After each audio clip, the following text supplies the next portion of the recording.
My parents excluded me from my sister's wedding, so I escaped to Iceland and watched her big day fall. Marina stared at her phone screen, reading the wedding invitation for the third time that morning. Her name conspicuously absent from the guest list, while every other family member was included in the elegant script below Sophia's photo. The betrayal cut deeper than she'd expected, especially after their parents had promised they would remain neutral in this whole mess. But here she was, 28 years old, and officially uninvited to her own sister's wedding day. She set the phone down on her kitchen counter and walked to the window, watching Seattle's morning rain streak down the glass, while her mind raced with memories of the fight that had torn their family apart 6 months earlier. It had started when Marina discovered that Sophia's fiancé, Jake, had been texting other women. But when she'd tried, the decision came to her suddenly, as she stood there watching the rain, a reckless impulse born from months of accumulated hurt and the desperate need to escape the suffocating weight of family expectations and disappointment. She opened her laptop and began searching for flights, her fingers trembling slightly as she typed in destinations that felt impossibly far from the Pacific Northwest, places where nobody would think to look for her or ask uncomfortable questions about why she wasn't celebrating her sister's supposed happiness with the rest of the family. Alaska appeared on her screen like a beacon, wild and remote enough to match the chaos swirling inside her chest. And within 20 minutes, she'd booked a one-way ticket to Anchorage, using the vacation savings she'd been setting. Marina's hand shook as she packed her suitcase, throwing in hiking boots, warm layers, and the journal she'd neglected for months, along with the smartphone that would keep her connected to the disaster she was abandoning. She left a brief note for her roommate explaining that she needed space and would be unreachable for a while, knowing that by the time anyone discovered her absence, she'd already be thousands of miles away from the chaos. The Uber ride to SeaTac Airport felt surreal, as if she were watching someone else's life unfold through the rain-streaked windows, while her own existence hung suspended between the family she was leaving and the unknown future. As the plane lifted off from Seattle, Marina pressed her face to the small window and watched the city shrink below her, feeling a mixture of relief and terror at what she'd just done, knowing there was no turning back. The flight attendant offered her peanuts and a smile, unaware that she was looking at a woman fleeing her own family's betrayal, seeking refuge in a state known for its isolation and unforgiving wilderness that matched her mood. She pulled out her phone one last time before switching it to airplane mode, seeing 17 missed calls from her mother and a string of increasingly frantic text messages demanding to know where she was and why she wasn't. Anchorage greeted Marina with crisp autumn air that stung her lungs and a landscape so vast it made her family drama feel suddenly small, though the ache in her chest remained as constant as the distant mountains that surrounded the city like silent guardians watching over broken people seeking refuge in Alaska's indifferent embrace and beauty. She checked into a modest hotel downtown, grateful for the anonymity of being just another tourist among the seasonal workers and adventurers who came to Alaska seeking something they couldn't find in the lower 48 states. The hotel room was simple but clean, with a window that looked out over Cook Inlet, where the tide was coming in, carrying with it pieces of driftwood and debris that reminded her of her own scattered life and fractured relationships. Her phone buzzed constantly with messages she refused to read, knowing they would be filled with accusations and demands that she return immediately to explain herself and apologize for disappearing at such a crucial family moment. Instead, she pulled on her hiking boots and ventured out into the city, walking aimlessly through streets lined with shops selling native artwork and tourist gear, while trying to make sense of the emotions swirling inside her head. The locals moved with a purpose she envied, going about their daily lives unburdened by the weight of family expectations and sibling rivalries that had driven her to seek refuge 3,000 miles from everything familiar. She stopped at a coffee shop where a bearded barista with kind eyes served her a mocha and asked if she was... That evening, Marina sat in her hotel room with her laptop open, staring at social media posts from family members and friends who were already arriving in Seattle for Sophia's wedding weekend. Their excited faces and pre-celebration photos creating a painful contrast to her own isolation in this northern city where nobody knew her name. She saw her cousin Emma posting pictures from the rehearsal dinner venue, her aunt sharing stories about wedding preparations, and dozens of mutual friends expressing excitement about the upcoming ceremony that Marina was banned from. The unfairness of it all hit her again like a physical blow. The realization that her entire extended family, the Aurora Borealis, painted the darkness in shades of green and blue, reminding Marina that beauty existed even in the coldest, most isolated places, and perhaps she could find some peace here among strangers who didn't know about her family's dysfunction or expect her to choose sides in conflicts that had been brewing for years beneath the surface of their supposedly perfect family dynamic that had finally exploded into open warfare and division. She made a decision standing there at the window, watching the lights dance across the Alaskan sky like spirits celebrating their freedom from earthly concerns and petty human dramas that seemed so important but ultimately meant. Marina woke to 23 new messages on her phone, but instead of the expected family drama, she discovered something far more shocking posted on her cousin's Instagram stories at 2 a.m, Seattle time, just hours before the wedding was supposed to begin. A video of Sophia crying in her wedding dress, while their mother tried desperately to console her in what appeared to be the bridal suite of the hotel where the reception was planned.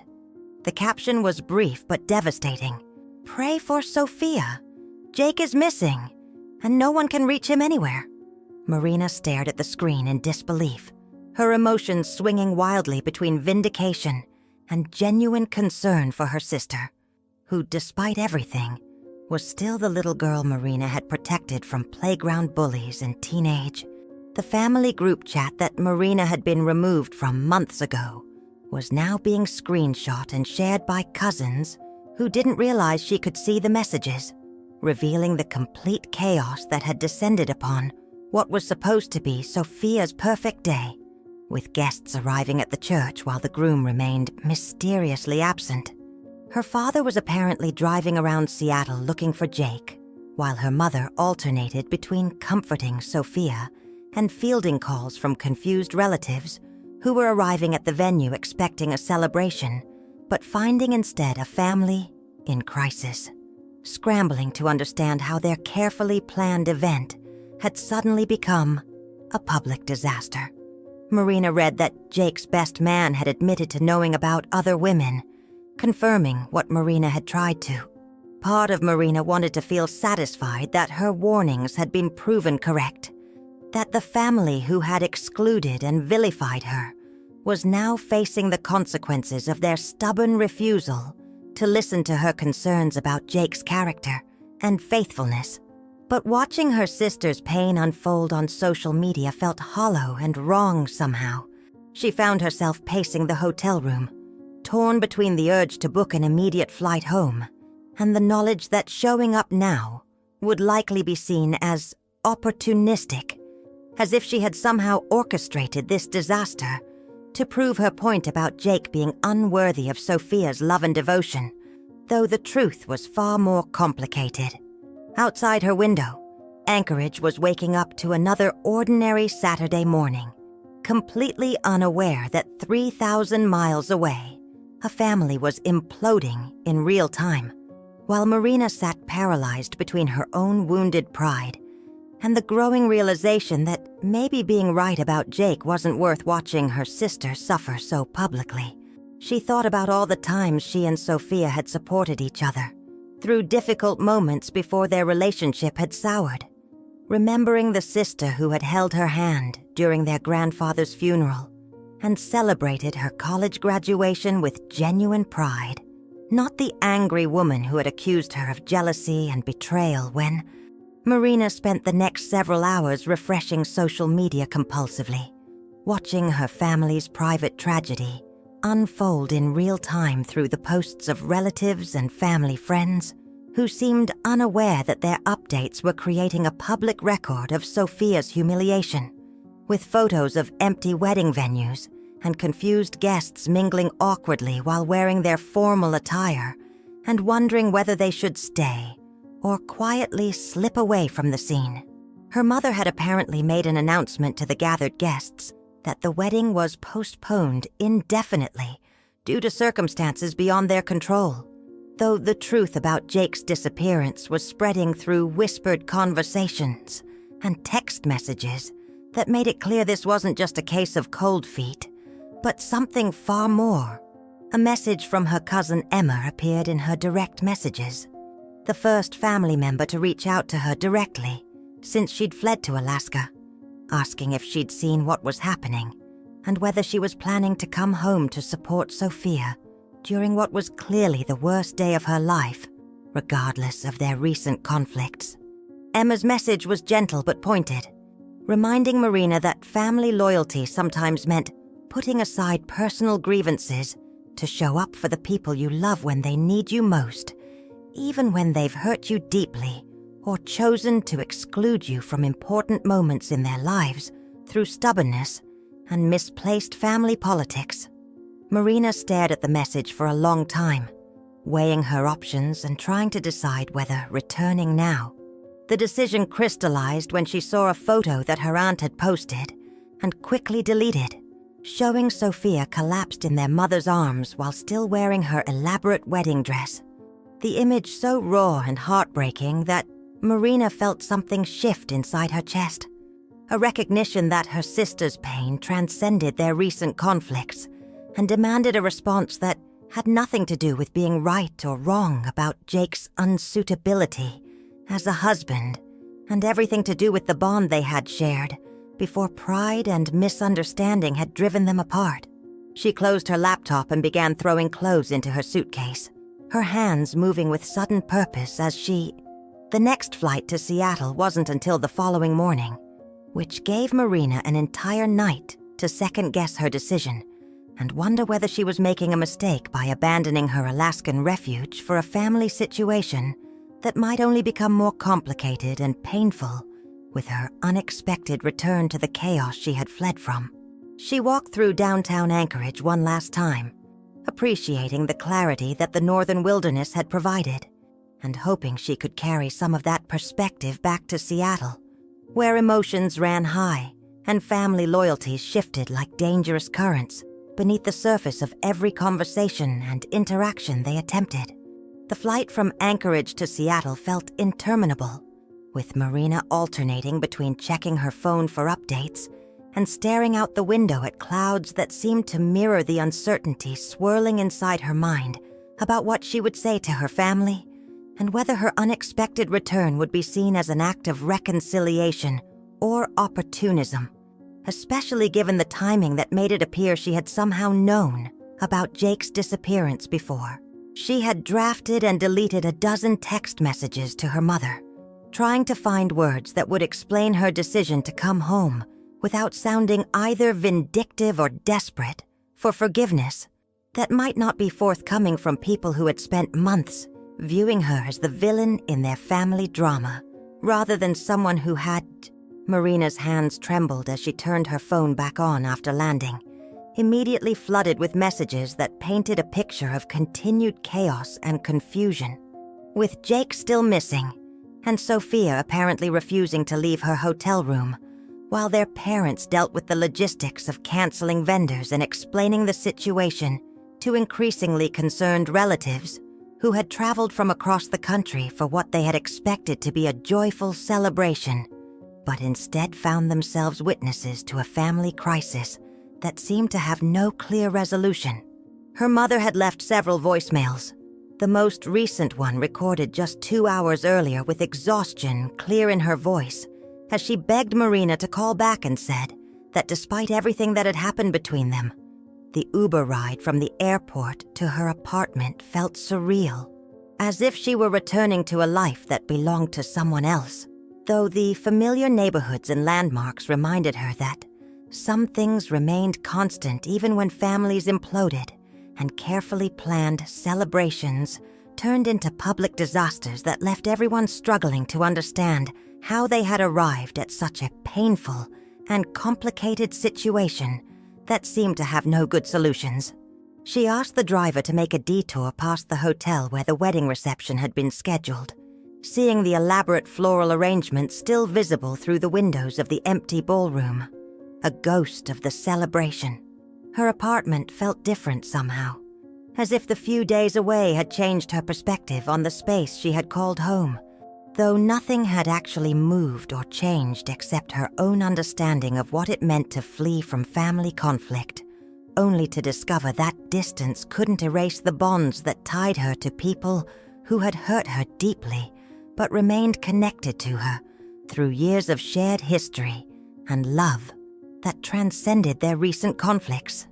Even if the path back to understanding seemed unclear and potentially fraught with more opportunities, she set down her suitcase and walked to the window that looked out over the Seattle skyline. The same view. Marina stood outside the hotel where her family was staying, having spent 2 hours in her apartment trying to find the courage to face people who had excluded her from what should have been a celebration, but was now a crisis that had brought everyone together in grief rather than joy. Though she still wasn't sure what reception she would receive, or whether her presence would be seen as helpful, or merely an unwelcome reminder of the warnings they had all chosen to ignore months earlier when she had tried to tell them about Jake's behavior. Her mother appeared in the lobby before Marina could lose her nerve and flee again, moving toward her with an expression of relief mixed with exhaustion that spoke to the emotional toll of the past 24 hours spent. The embrace between Marina and her mother was awkward at first, weighted with months of unresolved conflict and hurt feelings that couldn't be immediately erased by the shared crisis they now faced together, but gradually became something more genuine as both women recognized that their disagreements seemed less important in the face of Sophia's pain and the family's need to support each other through a situation that none of them had anticipated or prepared for. Despite Marina's earlier warnings about Jake's character that had been dismissed as jealousy rather than legitimate concern for her sister's well-being and future happiness, with a man who had now proven himself unworthy, her mother whispered an apology that encompassed months of exclusion and blame, acknowledging that Marina had been. Sophia's hotel room was quiet when Marina knocked softly on the door, her heart racing with uncertainty about how her sister would react to seeing the person who had tried to warn her about Jake, but had been banished from the family for speaking truths that no one wanted to hear, especially the bride who had been so determined to marry a man who had now confirmed every suspicion Marina had voiced during their terrible fight months earlier. When Sophia opened the door, still wearing her rumpled wedding dress with tear stains on the elaborate beadwork, the sisters looked at each other for a long moment that contained years of shared history